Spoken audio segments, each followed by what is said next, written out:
సమయం వచ్చింది. New year కి ముందే ఇది నువ్వు తెలుసుకోవాలి. న్యూ ఇయర్ కి గుడికి వెళ్ళాలి అనుకుంటున్నావా? సరే, ఒకవేళ January 1st కే నిజంగా కొత్త సంవత్సరం మొదలైతే చెట్లు కూడా ఆకులు మార్చుకుందామనేవి. కానీ చెట్లు ఏమంటాయో తెలుసా?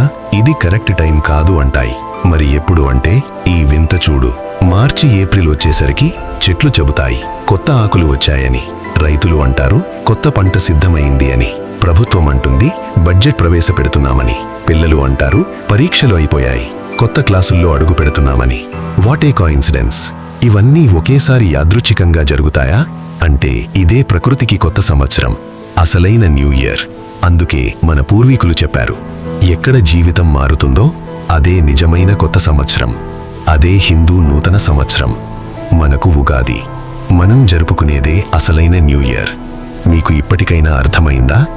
చూసి వదిలేస్తావా? లేక అందరికీ తెలిసేలా షేర్ చేస్తావా?